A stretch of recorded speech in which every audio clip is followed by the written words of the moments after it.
dreamer stay alive.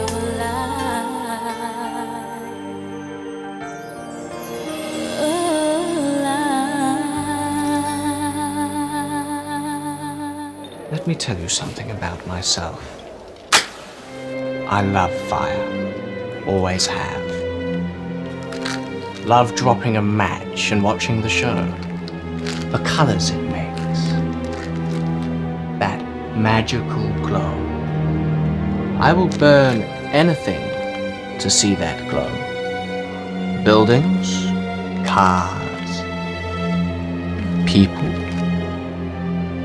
So welcome to episode 45 of Conversation on Eagle Mountain, a podcast about the tribe. I'm your host Lance, and joining me on the podcast panel today is Sabine. Hi. Maggie. Hi. And Carlin. With episode notes done by Matt and myself. So episode 45, the screenplay was done by James Wiley. It was directed by Lawrence Wilson, and the episode synopsis will be read out by Carlin. In his efforts to help Chloe escape the casino, KC has been captured. To continue clearing his conscience, Lex sets out to rescue KC, though the young gambler may not be welcomed back to the mall. Zandra once again confides in Ryan, and Amber and Bray finally reveal their newly minted relationship to the others only after Trudy accidentally catches them together. Okay, Hai-san visits Zandra, who has just realised that she might be pregnant, in an attempt to make peace, but Zandra isn't interested at all. Tai-san eventually apologises, saying that she didn't intend to hurt her, but all Zandra wants now is revenge. Panel, given her previous firm beliefs in everything that she's done, what do you think actually prompted Tai-san to visit Zandra and try to apologise? And what do you actually think of her apology? Honestly, I don't really know. Maybe she finally realized how much this hurt Zandra. And, she didn't inadvertently, on purpose, hurt her, but she saw that it caused damage. And she sees the strife that it caused. So maybe she realized she messed up. I don't know. It's hard to say with Tai-san. I strongly doubt that she really felt bad. To me, it seemed more like she was apologizing to clear her own conscience, Oh, yeah, that too. I was also thinking that as well. Like she realized that bad karma might be sitting on her too. Yeah, you don't want that going into a fight. Yeah. Yeah, I agree. Whenever Tai-san does anything, it's usually for herself. Oh, yeah, very self-serving. Mm-hmm. Yeah, and even besides that, I think Zandra is just one of those types of people who just always holds on to grudges, and you can kind of see that. She is a young girl, yeah. Yeah. Oh, yeah, definitely, yeah. Yeah, she's certainly acting exactly the way a 13-year-old girl would act in this situation. Can you imagine being that age, being married to Lex, and having to deal with Tai-san? I think she's actually quite graceful at this moment in time. At this moment. My opinion changes later on in the show. Yeah. But that's why I said in this moment. In this exact moment, I'm like, okay, I get it. I would be upset too. Because I would have already smacked her. Oh, yeah. It's funny. Whenever I rewatch the show, and I always think about if Zandra wouldn't have died, I actually thought that they probably would have been really good friends, Tai-san and Zandra, throughout the series. Or probably like later seasons. They probably could have been good friends had Tai-san not crossed the boundary that she crossed so early on, And that's, I don't feel like, is something that Zandra could have ever really gotten over. No. Because she is someone who does hold a grudge. She just does. Yeah, she's good at that. Yes. And Tai-san just never sees her as anything more than this frivolous girly girl. A silly little girl, yep. Yeah, I mean, Tai-san's opinion about Zandra is quite a lot like other people's opinion about Gel later on. Yeah. And I mean, Tai-san's opinion isn't that far off about Zandra the way that Amber's opinion was, Yeah. And I feel like I still have that opinion about Zandra even after watching the show, so. I mean, what did you think of, Zandra's kind of confession that she was happy with Lex, even if it was all a lie? I'm not surprised, because I think we kind of hit on this point a few episodes back about how what Tysan did is she came in and she blew up Xandra's world. Mm-hmm. You know, she was perfectly content with the charade, with the story that they were telling, even though she knew that it wasn't true. It wasn't real. She had to face the facts, you know? Yeah, sometimes illusions are what you need to just get Yes. through another day. And Exactly. Sandra has really grasped onto that illusion of her perfect little life with a husband, you know. Yeah, because that's what she's always wanted. Yeah. And she probably pictured her wedding day every single day from the time she was 2, you know? Yeah, I can see that. I wonder how many times her Barbies got married. Right. Well, you know, I watched this episode on YouTube, and someone said on the YouTube comments that Xandra's not really. I don't think she's in love with Lex, but she's more in love with the idea of just being married to someone. Yes. Yeah. Yes. That. Absolutely that. 100%. And she sees Lex as one of the tribe's leaders, which makes him... He has power. Yeah, he has power, so that makes him desirable. And he's that bad boy that all the girls want, so she got him. Oh, yeah. Yeah, I guess Lex is a bad boy. Lex, that's the character that they want him to be in the show. Yeah. You know what I mean? That was what he was the bad boy, you know? We see things differently, of course, because we've watched the show and we've studied it, if you will, for 20 years. Like, but that's the image that he was supposed to portray. Yeah, and in Sandra's mind, it was always like this perfect romance that she imagined for herself with, you know, basically like a Grease storyline. Right, hooking up with the bad boy. Yeah. Fancying herself. Because she always said that. She always, you know, went towards the bad boys. So she was, 13 at the beginning of this show? Like, how many boys have you dated, girl? I guess that saying is kind of true then, that, you know, maybe like younger girls always seek out the bad boys at an early age because they feel like they could change them and mold them into... It's a thrill. Yeah, yeah. Well, I would imagine it's definitely a thrill to date someone like Lex, but... Yeah, I mean, I don't necessarily think... maybe Xandra felt like she could change Lex. You know, that she'd not lock him down and then he would become the person that she wanted him to be, you know. But that was never going to happen. Not with... simply because that she wasn't who he wanted to be with. You can't tell me from the moment that him and Tysan slept together that he wasn't hooked on her. That's true. I think looking back at it, I think Tysan changed Lex more than what Xandra did. Yes. Xandra was just there, you know? She was this pretty little thing, and she was holding out on Lex at first, which was apparently not something he was used to, and that made him want her more. And then there was Tysan, you know, confident in everything she does. And yeah, that was attractive to him. We've talked quite a bit about how dangerous it is to with Tysan holding so firmly onto her beliefs. Do you think it kind of mirrors in Xandra a bit because she so firmly holds on to this illusion of the perfect wedding? Do you think that's why it's the ultimate downfall with Lex? I mean, expecting more from someone than you're probably ever going to get isn't necessarily like... I think that's the disappointment that both, you know, that Xandra and not necessarily Tysan gets with this situation. But I honestly, how this is with Lex, I don't have an opinion on that. Lex's point of view from all this, you know, or how he's going to come out with it. I mean, he made a mistake. He made a big mistake. Tysan had the flu.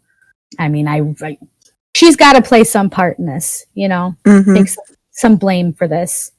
Because I don't feel like had it been anyone else telling him to do these things, Lex would have done it. He would have looked at him like they were crazy. But it was Tysan. She just bewitched him. Magical powers. Yeah, that's how it comes across to Xandra.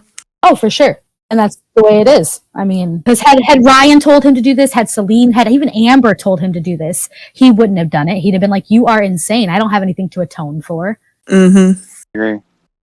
I was just remembering something about Xandra and Lex, because they actually stated in their pre-tribes that Lex and Xandra got married in the sand pit when they were little kids playing marriage. That's how long she's been hooked on him. Okay, but are these the fan-written pre-tribes? No, these are the pre-tribes from Tribe World. Okay, I'm just making sure. No.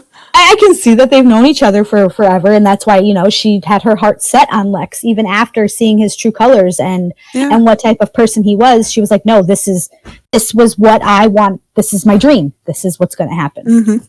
She's wanted him since preschool. Yep. And she finally got him. She's this close to locking him down. She's not going to let anybody mess that up. Mm-hmm. He's hers. Is he, though? In her mind, he is. Did they also know Ryan at that age? Well, no, not that age. No. Lex met Ryan in boot camp. Mm-hmm. Okay, yeah, that's right. Okay, I was about to say, this could have been a great romantic comedy between them. No, it wasn't Glenn. Glenn was around before then. Glenn was around. Yes, Glenn was around before then, but not Ryan. Okay, that's right, yeah. So, how long were you planning to keep this one a secret? It wasn't intentional, Trudy. It just ended up this way. We haven't had a chance to. Obviously. What? Does it bother you? Would it make any difference? Do what you like. You always did. I just hope Amber knows what she's doing. Okay, let's move on to the Council of War. So the rest of the tribe finally realize that Casey's situation could put them all in danger, so they call a Council of War. Trudy goes to fetch Amber and Bray, only to find them in bed together, and throughout the rest of the episode she snaps at both of them despite saying to Amber that she isn't jealous. Oh, panel, what do you think went through Trudy's head when she saw the two of them in bed together? Oh, she may not have been jealous, she was mad. She was very, very angry. I mean, here was Amber who had went off at Bray for her in the beginning, saying that he should always just put it out there and tell her. Yeah. And she considered Amber a friend. Amber had even told her in the past that no, she wasn't into Bray. Amber, I mean, poor Trudy. I honestly do feel bad for her, because she probably still did hold out a little hope that maybe when things calm down and, but then Amber and Bray being together kind of solidified the fact that it was never going to happen. Yeah, I think it was mainly the reminder for her and just the fact that she can deal with him having someone else, but the fact that it was Amber, the one person she started to see as a friend. Yeah. That's tough. So, I have this theory about Trudy that I think because since Trudy is so entertaining to watch when she gets into her moods, like Trudy the Moody, I think collectively as a whole, the entire tribe gets off on her being so emotional, and I find it hilarious. So I think that they do certain things purposely just so they can see her react, because Bray and Amber were very careless about, them hooking up, because anyone could have walked in at that moment. And I think they did that so purposely Trudy can walk in at that exact moment. Yeah, but I mean, common courtesy is you don't just walk into someone's room. Yeah. I really don't genuinely believe that Amber and Bray decided to do this to rub it in her face, I'm sure that they felt like, okay, a little bit of time has passed. Trudy's seems to have gotten over some things, you know what I mean? And they were just kind of thinking about themselves in that moment at the same time. They finally got to be together. Mm-hmm. So why would they think about anybody else at that time? They're in Bray's room. I mean, it's a bedroom. You don't just walk into someone's bedroom. I get to be that. fair, these are everyone kids. in the mall does. I know they do, but you shouldn't do that. Come on. Didn't your parents teach you anything before they died? And it's the middle of the day. Knock on the door. But how can you knock when there's no door? Right. Wall. Anywhere. Make some noise. Say, hey, I'm coming in. Hello, are you there? I'm just saying. The writers absolutely did this to stir some, some drama for sure.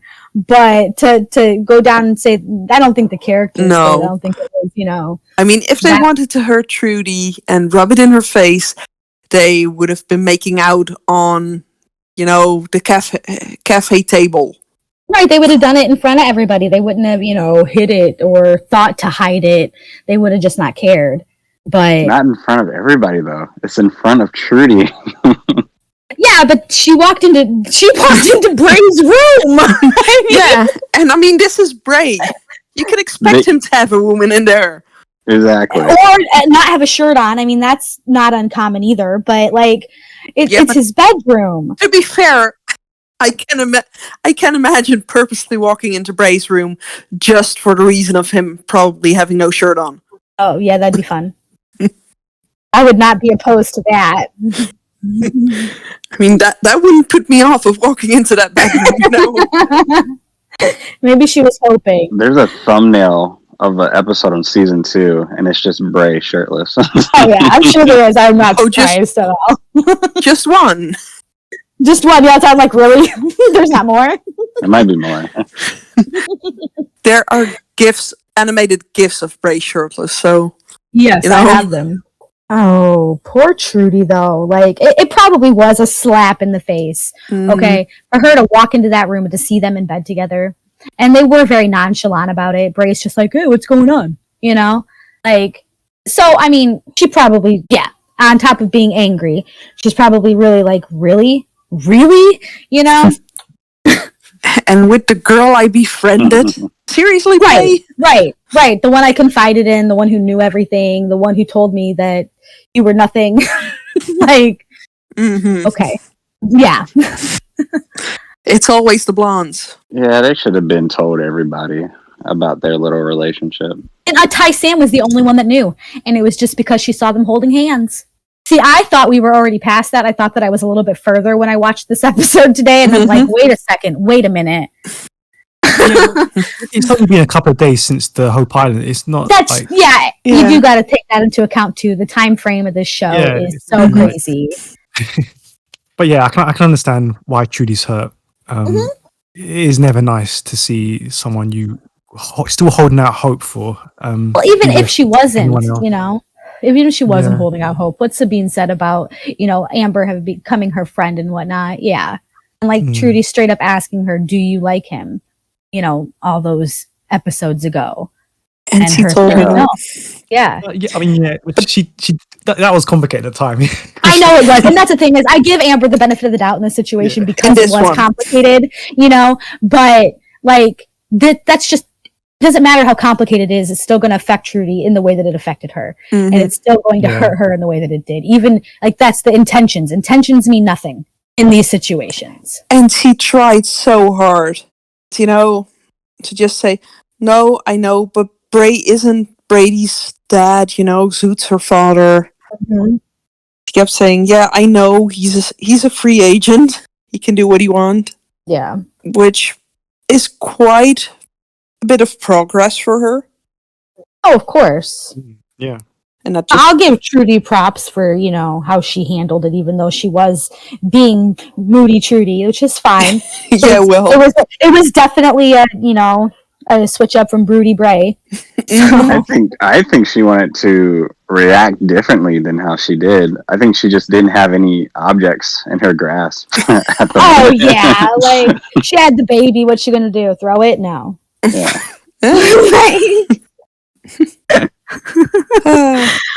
I mean, come on. This is the young girl who told Celine that if she went anywhere near Bray or Brady, she'd scratch her eyes out.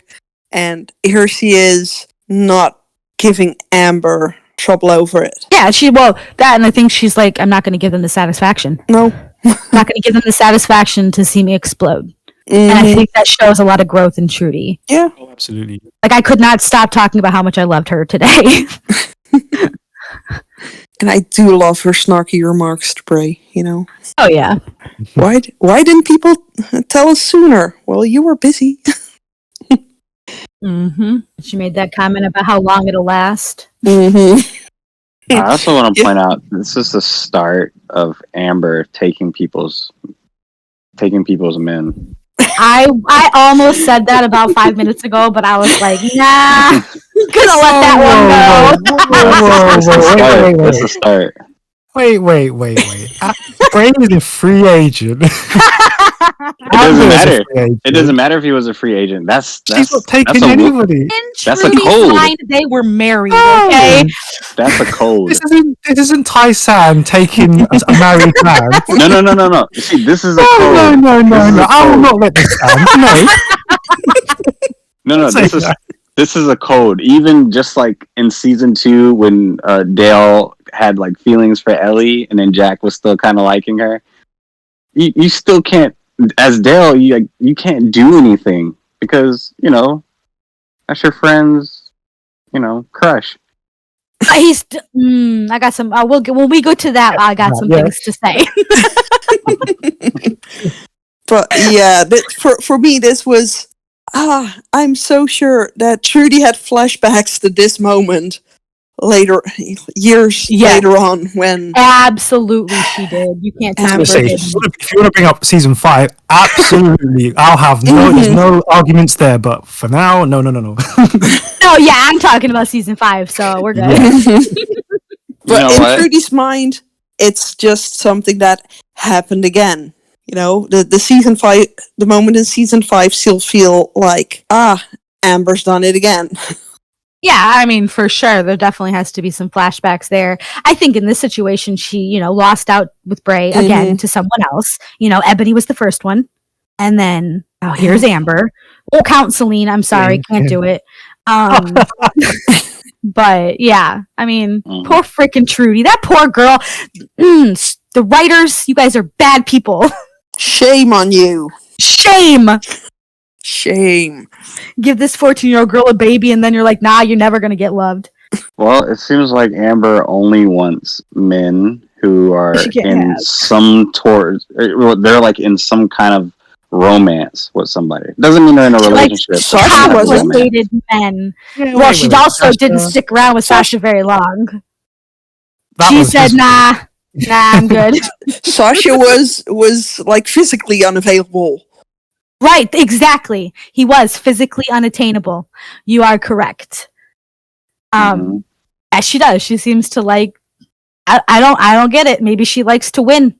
She's a very competitive person, And she never liked Pride either because he wasn't in a relationship with her. He was head over heels in love with her. She was never in a relationship with Pride, so that's that. I can't count that. That's why she never liked him because he wasn't with another girl. If Pride would have hooked up with Trudy, Amber would have sunk her claws in. 100%. Oh, guys. I bet you. Sorry, Lance, no Amber support today. Look, I love me some Bramber, okay, but there comes a point where I gotta draw the line with her. Where's this Amber man stealing thing coming from? Wait, what? Where is it coming from? The show. From the very first episode. Forget Jay. What? How? Jay, Amber knew. Trudy can. Why? No, we can't be talking about season 5. We are in season 1. Oh, okay. Let's pull it back. Sorry. Okay. Okay, yeah, I can understand Trudy's been upset. A bit upset? A bit upset. The faces that she's pulling are, like, on par with Bray's, okay? Yeah, but for Trudy's level of upset, this is a bit upset. Yeah. I suppose that's true. I suppose that is true. But at the same time, there's other things happening, so maybe she can't focus and go manic like she needs to. Yeah, but, I mean, this is just Trudy being upset. This isn't Trudy pulling out the plastic cutlery upset. There are levels. Yes, levels. We are on level, what, 1.5? It's a spectrum of mad. Speaking of mad, let us talk about the fantastic Tribe Circus. Let us. Yes. Trapped in the casino, Casey continues to protect the Morats as he lies to his captors about what tribe he's with and even pretend to be lost once Top Hat eventually digs information out of him and forces him to lead Tribe Circus to the mall. Panel, let's first of all talk about that fantastic opening scene with Top Hat and that magical glow. What did you think of it? I thought it was great. Yeah. Honestly, I was so excited. And it makes him so creepy. Yeah, Yes. and he's got that one black contact. And it's like, okay, all right. Like, I was just excited to see something new, see something we hadn't yet got to see in the show, and to see a different aspect of the tribe, if you will, or the tribes. And he just comes in. He's instantly so dark and terrifying.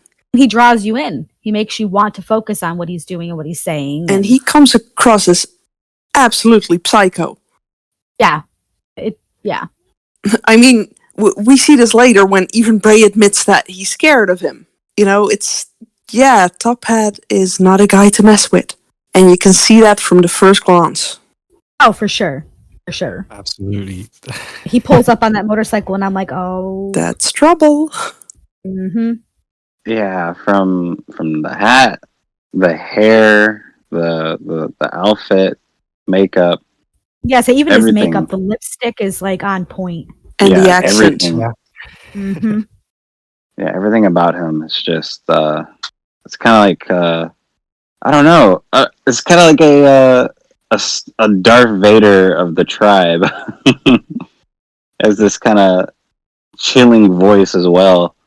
Mm-hmm. Yeah, he might go down as probably one of the best antagonists on the show. Which is unfortunate. I think he so. doesn't have many episodes. He's definitely mine. Yeah. I definitely, though, it makes me miss Zoot and miss the fact that we didn't get to see more of him as a villain, Mm-hmm. But Top Hat, like, this is what I said when I first started watching it today, was that he was a great character and he was played wonderfully. Like, the person who was Top Hat made the character. He absolutely did. Yeah, 100%. and fun fact, the guy who played Top Hat, I think Ray interviewed him on that Tribe podcast, and he said that his dad worked on the show. Which is cool. I mean, that's pretty awesome. Ray has been known to write things into characters for people he has in mind, so. Yeah. I mean, like, he played Top Hat so wonderfully.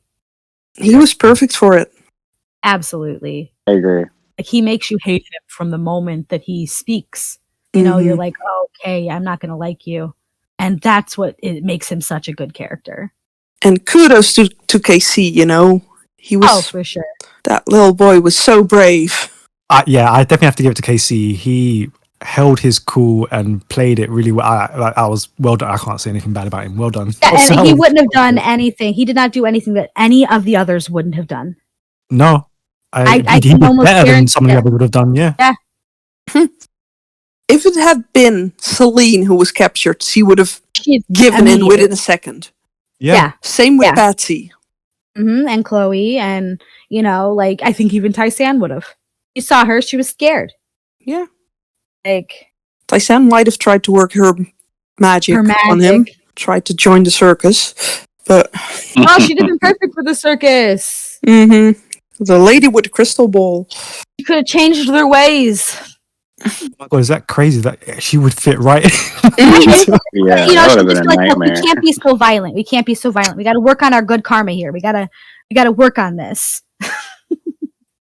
have Top Hat meditating instead of setting fires, like no, just holding hands before you set a fire. Or that too. She completely fits with that whole thing as being like the fortune teller. Of the tribe. Yeah. Setting things on fire is good for the tribe. Right. She would reason with it, I'm telling you. She'd reason anything. Yes. Everybody needs warmth. It's cleansing fire. Yeah. It's keeping the city warm. That's what she'd say. It's an ode to the fire spirits. There you go. Yeah, I absolutely love Top Hat. I think it's because he speaks so eloquently as well. So he's just chilling and he looks fantastic and he can change in a snap. And I love it. And that's what I mean by he is just the perfect, like he's so perfectly played and you see that, even his own tribe instantly steps back, is cautious whenever he's near. Right. Just another little indicator of just how crazy he is. And how powerful. Unpredictable and... Yeah, I love that because we see him just hitting them at random points. Yes. Oh my gosh, it was the best. What makes these people stay with him? Fear of being set on fire. Okay, fair enough. Fair enough. Yeah. Oh, you want to? Okay, Definitely. go ahead and walk Yeah. away, and then he sets you on fire from behind. Mm-hmm. Oh, it's terrifying. Yeah. I love him. Oh, that just makes me wish we had more of him, but Yeah, I think if we speak about characters that it was a waste not using them as often, I think Top Hat is one of the best Oh yeah, I in think that, Top you know? Hat's number one for sure. And of course for me, Zoot's a close second, but Top Hat is at the top of that list. Like they could have done so much more for him and with him. I heard though that he wasn't supposed to be introduced yet. That Tribe Circus wasn't supposed to be introduced yet, and it happened early. So I don't know how true that is, but it would make a little bit of sense. oh, I didn't know that. Yeah. Okay, we have to talk about the Mallrats' plan to defend the mall. Because fearing an attack from Tribe Circus, the group set up cameras and alarms, rig up booby traps, and hide the younger children and animals in the cage. Guys, do you think this was a good idea? I mean, I don't know. I'm so annoyed with the kids this episode. They tried so hard, but it's like, just do what you're told. It's an And awful idea. I mean, I get putting the animals in a cage because, well, if Porky runs around, They probably should have made it easier to get out of. You know what I mean? Like easier for them to escape out of it need be, but harder for people to find. It was just didn't work. and why not barricade Patsy and Chloe in with Trudy? I don't understand. Probably because they didn't want to be away from the animals. Who knows? Yeah, because they didn't even get a choice in that. They just got told, you're staying with the animals. Which, I mean, probably to keep the animals calm and, like, I don't know. It's Yeah. Yeah, you can't defend it. It's an awful idea. It's one of many awful ideas that they have for this fight that's going to take place. I always wondered what went through Bray's mind with this. Yeah, me Because too. he knows who Top Hat is. He knows Tribe Circus. He knows what a bunch of loonies they are. So To he be must. honest, they should have left. Yeah, but I mean, Yeah, this is the writers' thing because they didn't want them to leave the mall. I they had to know. defend it with pillows and yeah, stupid traps. and I get that. but Pillows. Ugh. come on, this is if Bray knows what a maniac Top Hat is, who likes to set things on fire, then you don't lock up little children in a cage in a lift with no way to escape on their own. That's what I mean. Like Fair locking point, or yeah. hiding them away is one thing, but making it hard for them, impossible for them to get out was an entirely different thing. Like you can hide someone well without locking them up. Yeah, that's a fair point. Like, I mean, Trudy and Brady were hidden throughout, like, how long do you think it took for that clown to find? I mean, Come on, if you see a bedroom with beds standing straight up, don't they have a basement? they do. Okay. Like, I don't, there was many places in this mall where people could have been hidden. Mm-hmm. And they chose some place that would trap them. Was That's obvious. the issue. Yeah, that's the issue. I mean, realistically, they should have just left, abandoned the mall. Mm-hmm. Right. Tribe Circus would have come in, found nothing, and And then left. Right, that's Trash what I was them. saying. That's why they should have left. They could have come back and rebuilt. Yeah, I would exactly. say go total. What's that movie with Denzel Washington? Like it was like the supermarket is like abandoned and people go in there anyway, but he's still there and he like takes them all out. They should have just did that. Act like there was no one there, and then just start sneaking up on people. Guerrilla warfare. Exactly. They I just feel like Bray has more common sense than what he showed. Yeah. Like he definitely Yeah. should have like we need to get the children and the women, like Trudy, Celine, Sandra out of the mall somewhere safe, and they didn't. They just throw them, okay, pillows, rug, here we go, But I mean, they could have even gone to the roof. I know that's exactly the roof, the basement, somewhere, where They would, they would have been out of sight there. Yeah. That's just choices, I guess. choices. And in making choices, I still think that, well, in making those booby traps, these kids have watched not enough Home Alone. This moment in the episode also proves my point on how useless Bob is. I mean, like, what is Bob? Like, what's his role? Is he a guard dog? A watchdog? What do you mean, what is his role? He is the good doggo of the tribe. That is all that he needs to do. He's an emotional support He dog. can't even do that. What do you? They locked him in a cage. He needed the emotional support. What did you want him to do? Yeah, he was locked up. He needed the emotional support. Come on. I mean, From Porky? Bob tried to stay quiet. He did. He tried to be a good boy. Come on. It was Porky that wouldn't shut up. Porky just kept screaming, "Here, I'm bacon." Basically, yes. And Bob's just like, why am I trapped in here with the chickens and the pig? Where is his people at? He was scared. Porky was probably just thinking out loud, like, this is a horrible idea.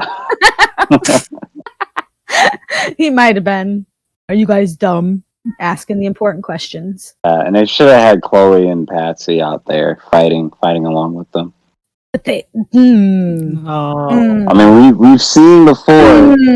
Chloe can handle herself, and I'm pretty sure Patsy. Yeah, could as but well. these older kids are still looking at these children as children that they need to protect. Yeah, and that's where their downfall will be. You never underestimate people. Is it though? Never underestimate people. Wait, this is a crazy tribe circus freaks. I would have hid come on. them too. Yeah. Absolutely. I wouldn't have had them kids down there. No way. Nope, I would have just had them with Trudy and the baby. Yeah, I'd have been like, you guys can protect Trudy and the baby. We had to because we outnumber them. You don't send them into battle against Top Hat. No. We outnumber all of them. No, he will set them on fire. Yeah, and they are bigger and stronger and It doesn't crazier. matter if they're bigger and stronger. We And this is the outnumber thing. them. It's not. It's the crazy. It's the crazy you have to worry about because these people legitimately do not care. They have nothing to live for other than eating, partying, and fighting. It's what Top Hat says at one point. You know, like You can outnumber crazy. don't care. They get hurt, whatever. They're still going to get up and go. You know, there's a child in front of you. Oh well, let me knock you out. Like they don't care. Yeah, this is a tribe of circus freaks, you know? I would not have had Trudy and Patsy down there. No way. No way.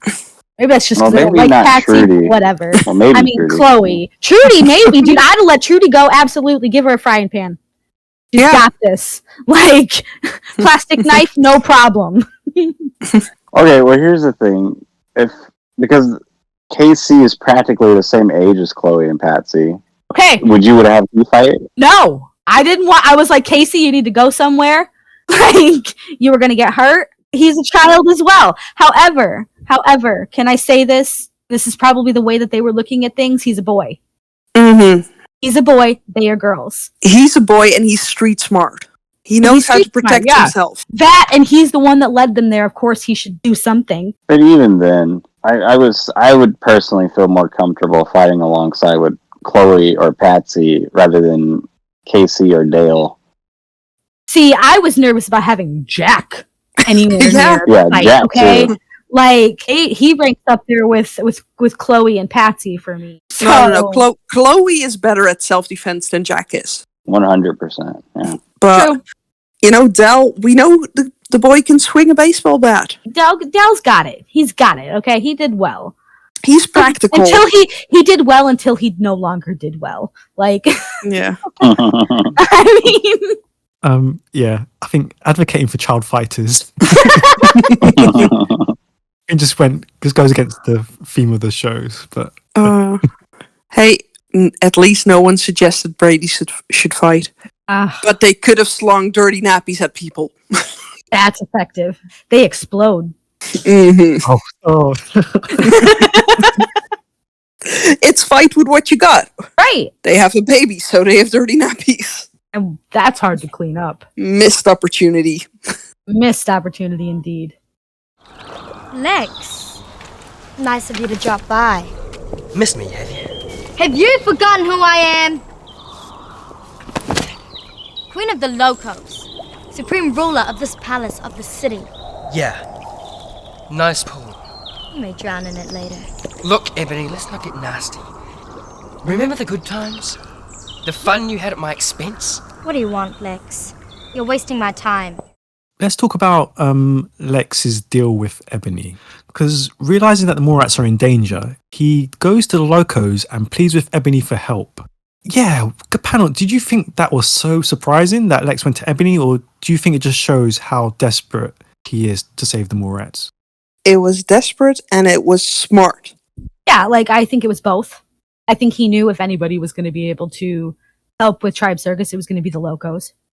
Yeah, because people are afraid of Tribe Circus, but what's more scary? What's scarier than that? Yeah. Locos are scarier. Yep. Or at least they're a match. And he knew that Mallrats had something that they could offer Ebony. He knew, but I mean, it was a smart move to try and use Bray for this. Yeah, for sure. Like I said, either Bray or the antidote, the Mallrats had something. That was very smart for Lex to do what he did.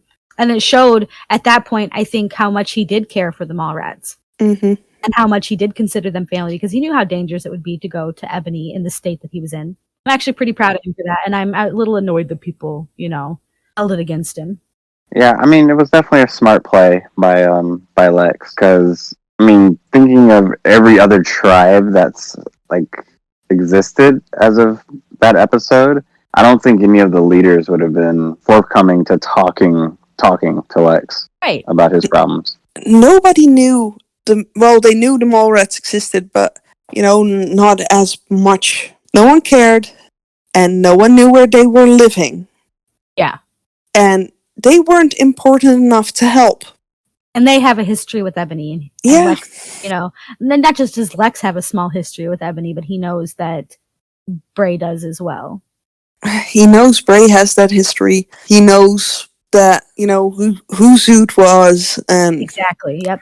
That was his brother, and yeah. I mean, yeah, and he can at least, he has some hope that still holds some credit with Ebony. Mm-hmm. Besides, Ebony stuck up for Bray in the past. Mm-hmm.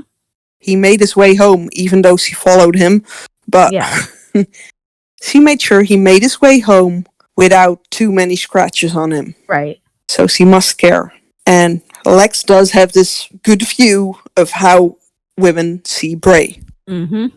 So yeah, I think it was a very smart move of him to go to Ebony. Desperate, but smart. Yeah, very much. Mm-hmm. I agree.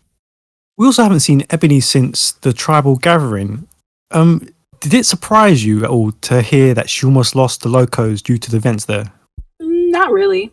It's what the Locos were supposed to be the, ones controlling the gathering, if you will, and they allowed chaos to ensue. People probably questioned how well she was at leading.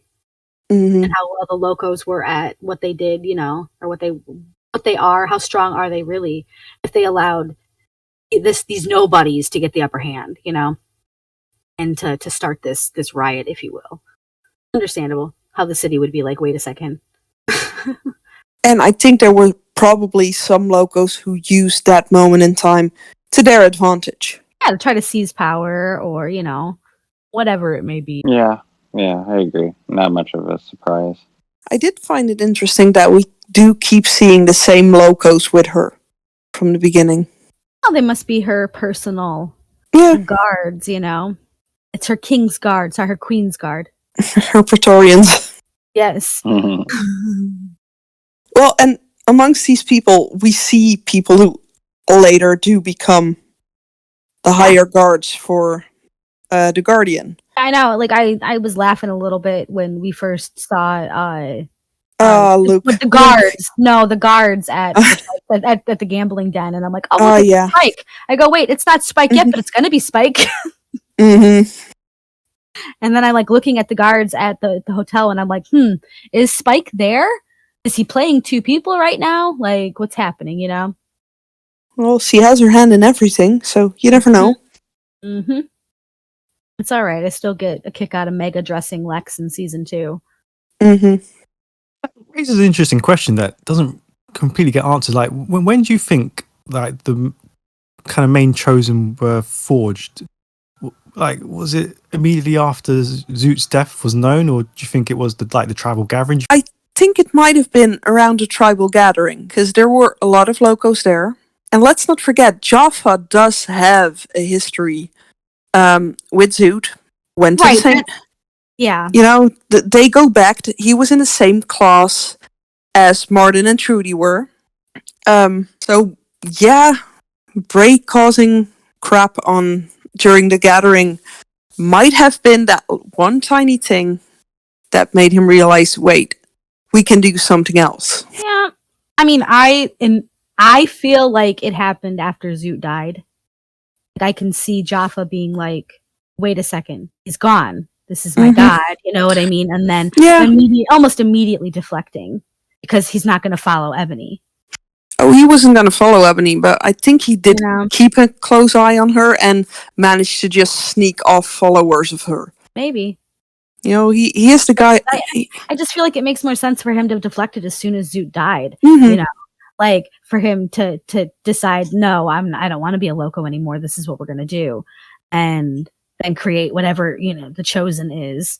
And like, that's just my opinion though. Like, it just makes more sense to me that Zoot would die and then he'd be like, okay, and go crazy, you know? Yeah, because Ebony called herself High Priestess. And yeah, he wouldn't have liked that. No. Oh no, he would have gone crazy. But I think him already having been there, you know, would have made it easier for people to leave Ebony's side after the gathering. Unless he took people with him and then after the gathering, other people deflected. Yeah, I think they did. I mean, yeah, clearly they have less numbers now. They had a place to go. They could go to him. Yeah, exactly. He doesn't have his trusted general yet, but that's fine.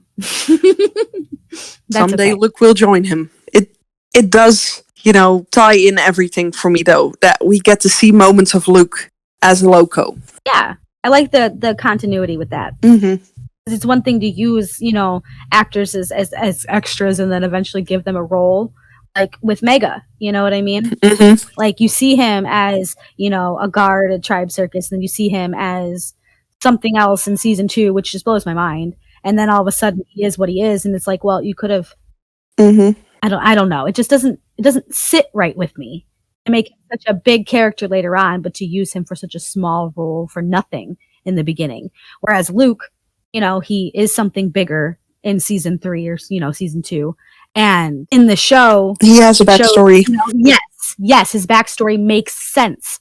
Even Sammy's, you know what I mean? He was an extra, you know, off in the crowd somewhere. It's still plausible, you know, that was Sammy. Oh, yeah, he was.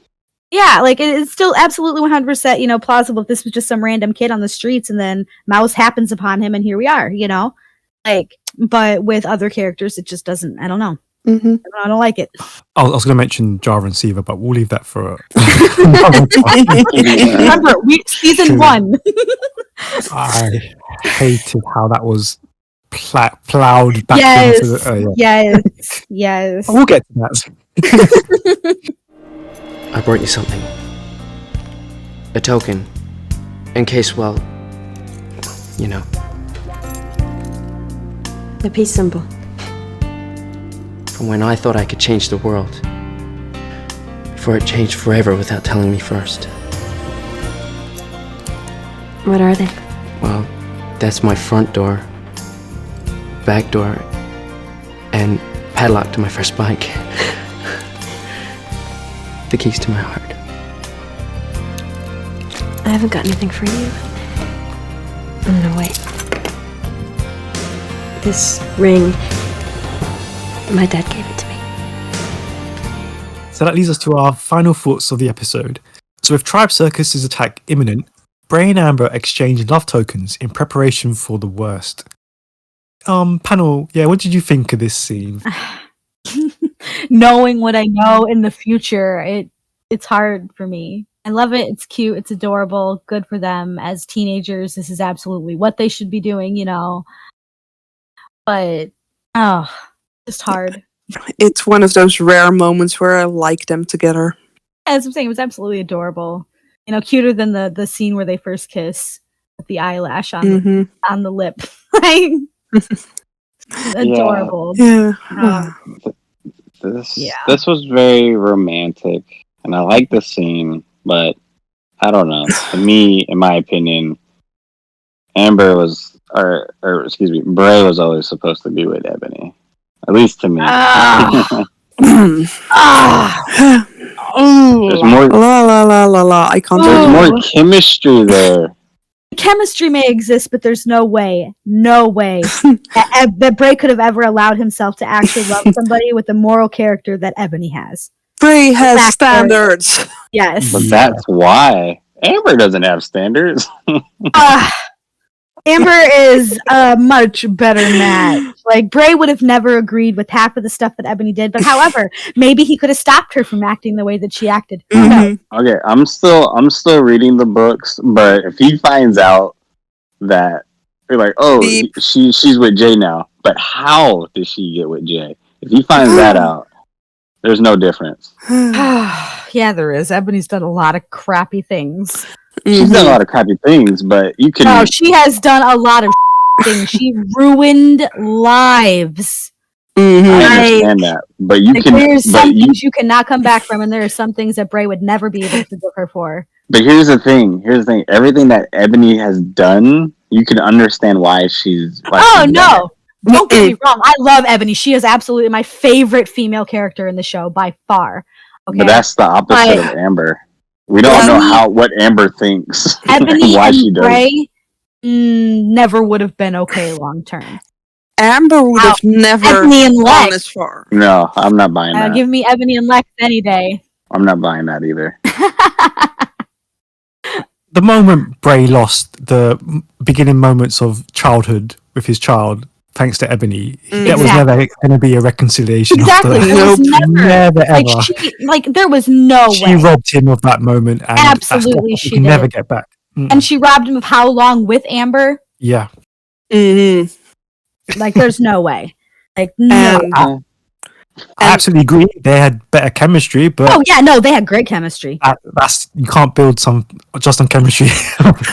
I mean, come on, this is Ebony we're talking about. The person who kidnapped his niece and put them all through hell by doing that. She was hauling out back then. But she has grown into a way better person, as Amber has grown into a much worse human being.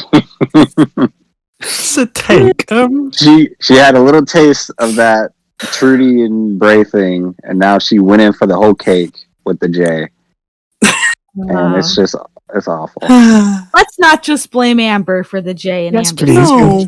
Let's also Who else are we gonna blame? Yes, we do. Let's also blame the man in the situation who was with Jay, the exactly. and Jay decided he was didn't gonna fuck kiss around. Amber. Jay was manipulated. He was manipulated. No. No. Jay went around every single girl. Jay knew He was going through so much stress. Jay wanted Amber. Jay should have never went for Trudy because he always wanted to be with Amber. So it's Jay's fault. Yes. Plus, Jay was at a very low point in his life. You don't play with people's hearts. You don't do that. Look at what Jay did to Ebony. Ebony and Jay were so much better. We're so much better together, okay? Like, I loved Ebony and Jay together. Loved them. He made her a better person. He made her a better person. He did. No. But back to season one. As soon as she thought that he was messing around with Amber, she was like, nope, I gotta guard my heart. And she backed off and she ended things. Yep. No. She went not doing that again. That one always wins. Not doing that. Next thing you're going to tell me is that Ram and Java were a good couple. Ram and Java were adorable. Shut your mouth. How dare you? That was disgusting. Ram deserved to be loved. Ram deserved to be loved. Yeah. And Java's twisted soul needed. Exactly. So they were perfect for each other. They were both evil human beings and they just suited one another. I mean, the only one I could think of other than Java to be with Ram would have been Maz. Right. I could see Maz and Ram together. He could pull off those outfits as well. I can't even fathom that. Maz and Ram?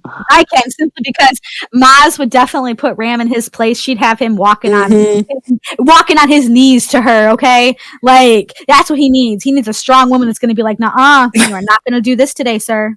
I feel like Maz and Bray. That was definitely a little something.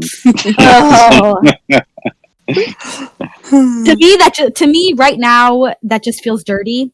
But Yep. So Carlin, basically anyone but Amber. No, No, dude, I am all for Trudy and Bray. All for Trudy and Bray. I am all in on. You on better some be. Trudy, man. Yeah, Trudy and Bray is Absolutely. fine. I am all for that. Trudy and Bray is fine. I'd even take Tysan and Bray for a couple one night stands. I'd be good with that. Okay, forget all the future things that are going to happen. Like, just this moment in time, Carlin, do you like this scene with them? Forget what's Yes. happening in the future. I thought it was very romantic, and it kind of, I don't know, the way the show has been written, a lot of characters have died off. I thought something really big was going to happen in this battle at Tribe Circus. Like, someone's going to die. Yeah. That's the Set up vibe I for got it. from it. Set up And I for thought it yeah. was Amber. Yeah, I mean, or Bray. It could have been either. Out of the two, been it Bob. would have been one of, or Bob. Dude, yeah, the way that they kept showing Bob, I'm like, oh my god, no! I thought they were going to eat Porky. Well, if Tribe Circus would have found Porky and the chickens, they would have been eaten, so good thing they were hidden where they were. Or they'd been omelets and bacon. But yeah, if I think about this specific moment in time for Bray and Amber, they're cute. It's this little innocent moment where they say something about their past, talking about a future, with a please remember me no matter what happens. You know, it's adorable. It gets overused later, but at this moment in time, it's adorable. Yep, and it's a moment just for them, you know? And I don't think they get as many of those as they should be given. Yes. So that brings episode 45 to a close. Thank you very much to the panel, and we'll see you next time for episode 46. So until then, bye. Bye. Bye. Goodbye.